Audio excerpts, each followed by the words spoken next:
Hello everyone, welcome back. Lecture number 3 chemical reaction and equation का जो second lecture हम लोगों ने पढ़ा था, वहाँ देखा था characteristics of a chemical reaction. मेरा मतलब है कि आप कैसे आइडेंटिफाई करते हो कि कहीं पर केमिकल रिएक्शन हुई है या नहीं हुई है, ये सब हमने देखा लास्ट में। ठीक है, और होप सो आप लोगों ने एनसीईआरटी पढ़ी हो और एक्टिविटीज़ भी देखी हों। ठीक है, धीरे धीरे धीरे ऐसे ही टॉपिक कंटिन्यू करते रहेंगे।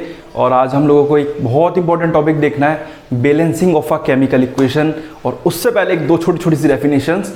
Classification of chemical reactions on the basis of, देखिए किस बेसिस पर क्लासीफाई करा हमने, हीट चेंज के बेसिस पर। ठीक है, कि हीट चेंज जब किसी केमिकल रिएक्शन में होता है तो कितने टाइप के केमिकल रिएक्शंस होती है, ये हम लोगों को देखना है। ठीक है, तो सबसे पहले उसमें जो नाम आ रहा है वो नाम आ रहा है एक्सोथर्मिक, है ना।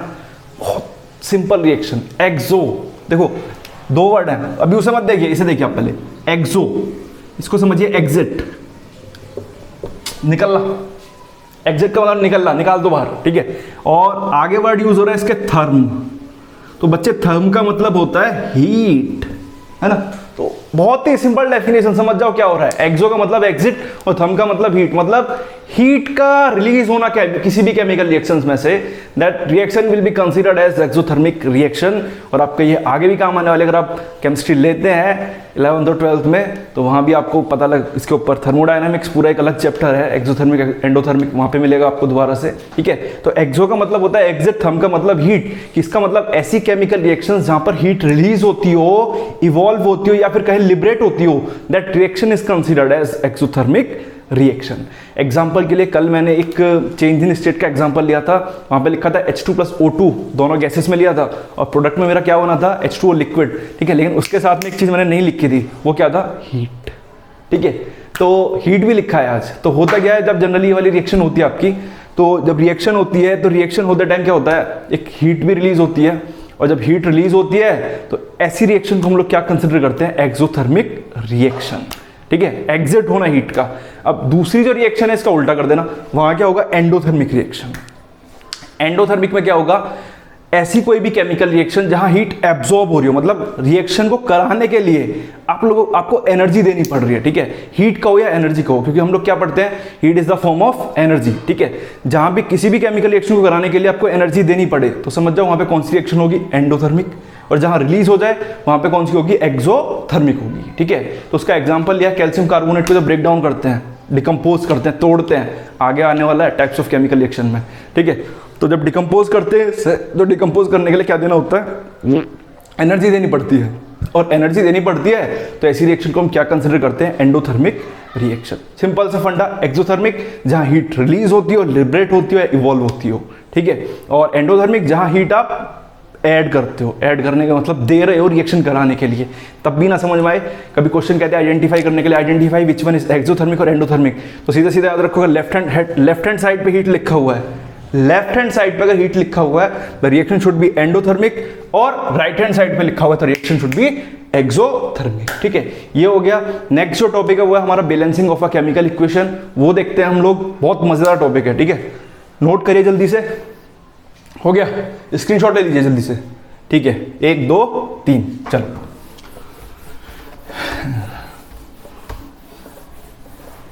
देखते हैं, नेक्स्ट टॉपिक है हमारा बेटा बैलेंसिंग ऑफ केमिकल इक्वेशन। ठीक है, मेरा बहुत छोटा सा सवाल है। ठीक है, बैलेंस तो करेंगे लेकिन उससे पहले एक छोटा सा सवाल है, क्यों कर रहे हैं हम balance, why we need to balance the chemical equation. ठीक है, केमिकल रिएक्शन, केमिकल इक्वेशन दोनों में डिफरेंस बताया था। ठीक है, केमिकल इक्वेशन क्या होता है, केमिकल इक्वेशन होता है केमिकल रिएक्शन को लिखना किस तरह से, सिंबल्स की फॉर्म में या फॉर्मुलेस की फॉर्म में। ठीक है, वही आपका केमिकल इक्वेशन कहलाएगी। ठीक है, अच्छा बैलेंस क्यों करते हैं किसी भी केमिकल रिएक्शन को, तो उसका एक बहुत छोटा सा आंसर है, आप लोग 9th क्लास में पढ़ चुके हो। एक law of conservation of mass पढ़ा था हम लोगों ने। तो law of conservation of mass क्या कहता है कि mass of reactant equal to the mass of product. ठीक है, कि जितना मास आपका लेफ्ट हैंड साइड पे है उतना ही मास आपका कहाँ होना चाहिए, राइट हैंड साइड पे। जितना लेफ्ट पे उतना राइट पे, या जितना राइट पे उतना लेफ्ट पे होना चाहिए। ठीक है, अच्छा अब मास के साथ साथ एटम्स भी बैलेंस होने चाहिए। क्यों, क्योंकि एटम्स का ही तो मास लेते हैं हम लोग। ठीक है, तो बैलेंसिंग क्यों जरूरी है? To justify the law of conservation of mass, ठीक है, क्योंकि law of conservation of mass क्या कहता है? Mass of reactant is equal to the mass of product, ठीक है। अच्छा, अनबैलेंस केमिकल इक्वेशन होगी तो उस केस में क्या होगा? बैलेंस में दो चीज़ें होंगी, नंबर ऑफ एटम्स बराबर होंगे दोनों साइड में, लॉ ऑफ कंजर्वेशन ऑफ मास भी फॉलो होगा। लेकिन अगर अनबैलेंस केमिकल इक्वेशन उस केस में क्या होगा? अनबैलेंस केमिकल इक्वेशन होगी तो वहां आपका law of conservation of mass follow नहीं होगा, पहली बात। दूसरी बात, जो नंबर ऑफ एटम्स होंगे वो डिफरेंट होंगे दोनों साइड, कहीं कम या फिर कहीं ज़्यादा। छोटे छोटे एग्जाम्पल्स देखते हैं, देन उसके बाद देखते हैं। देखो, सबसे पहले एक बहुत छोटा एग्जाम्पल लेने वाला हूं, जैसे मैग्नीशियम लिया, मैग्नीशियम रिबन वाला एग्जाम्पल याद करो, Mg+O2 एरो MgO, ऐसा कुछ बना रहा था मैं, है ना, ये लो, ठीक है। ऐसा कुछ पढ़ा है ना हम लोगों ने लेक्चर फर्स्ट में, मैग्नीशियम रिबन को जब बर्न करते हैं, है ना, और बर्न करने से पहले उसे सैंड पेपर से रब भी करते हैं, पढ़ा होगा सभी ने। चलो बैलेंस कैसे करते हैं, बैलेंस करने के साथ पहले देखते हैं क्या है। देखो यहाँ अगर मैं बात करूँ, ये इधर वाला पार्ट मेरा क्या है बेटा? रिएक्टेंट है, और राइट हैंड साइड पे जो पार्ट है मेरा वो क्या है? आपका प्रोडक्ट है, ठीक है। यहां लिखा मैंने एटम्स, यहां मैंने लिखा अपना रिएक्टेंट, और यहां मैंने लिखा आपका प्रोडक्ट, ठीक है। कौन सा एटम कितने हैं रिएक्टेंट प्रोडक्ट में? सबसे पहले मैं देखता हूं भाई, मैग्नीशियम दिया हुआ है Mg, Mg दिया हुआ है, Mg का मतलब मैग्नीशियम दिया हुआ है, ठीक है। अच्छा, रिएक्टेंट में कितना मैग्नीशियम है बेटा? एक ही दिया हुआ है, इधर साइड एक लिख दिया। प्रोडक्ट में कितना मैग्नीशियम है? एक दिया हुआ है, पहली बात, ठीक है। दूसरा रिएक्टेंट क्या है मेरा? Oxygen O। इधर कितने ऑक्सीजन दे रखे हैं? 2, और यहाँ कितना दे रखा है? 1।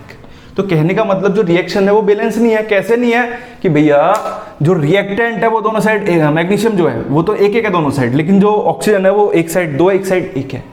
तो यहाँ ये जो रिएक्शन है आपकी, ये है बेटा अनबैलेंस केमिकल इक्वेशन, ठीक है। इसे बैलेंस करेंगे, बैलेंस कैसे करेंगे देखते हैं।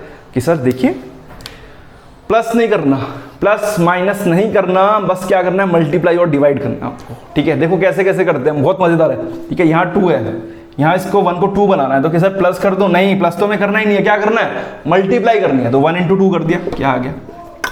हाँ, चलो। कि सर यहाँ ऑक्सीजन 2 थे, यहाँ 1 है, नीचे कभी नहीं लगाना, देखो कभी ऐसे नहीं करना, नहीं, नीचे कभी नहीं लगाना। हम कुछ भी करेंगे सब उसके आगे लगा के चलेंगे, पीछे तो कभी जाना ही नहीं है ना। आपको भी आगे बढ़ना 10 से 11, 11 से 12 में, उसी तरीके से हमें भी नंबर कहाँ लगाना है? आगे लगाना है, पीछे नहीं।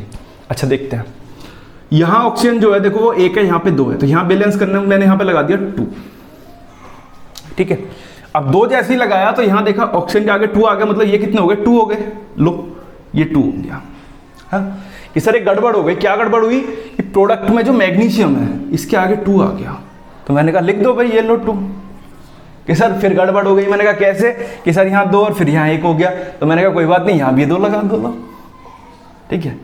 तो क्या हुआ? मेरे मैग्नीशियम भी 2 हो गए रिएक्टेंट में, प्रोडक्ट में भी 2 हो गए, ऑक्सीजन भी 2 हो गए रिएक्टेंट में, प्रोडक्ट में भी कितने हो गए? 2। तो इस रिएक्शन को मैं क्या नाम दूंगा? अब बैलेंस केमिकल इक्वेशन, ठीक है। इस तरीके से बैलेंस करना है, ठीक है। होप सो आपको समझ में आया हो एक एग्जांपल, ठीक है। एनसीईआरटी में बहुत सारे क्वेश्चन दिए हुए हैं, और अगला लेक्चर जो करेंगे हम क्वेश्चंस की प्रैक्टिस ही करेंगे इसकी, ठीक है। समझ में आया हो तो प्लीज़ एनसीईआरटी उठाओ, और वेट कर रहे हैं आपके वहाँ पे बहुत सारे क्वेश्चंस, ठीक है। करो जल्दी से ट्राई, आगे देखते हैं। फिर नेक्स्ट लेक्चर में देखते हैं किस तरीके से केमिकल रिएक्शंस बैलेंस करनी है, टाइप्स ऑफ केमिकल रिएक्शन भी आएगा वहाँ पे आपका, ठीक है। बहुत मस्त मस्त क्वेश्चन करने वाले नेक्स्ट लेक्चर में। तो पढ़ो अच्छे से, और एनसीईआरटी जरूर पढ़ो, जरूर जिसे बोलते हैं।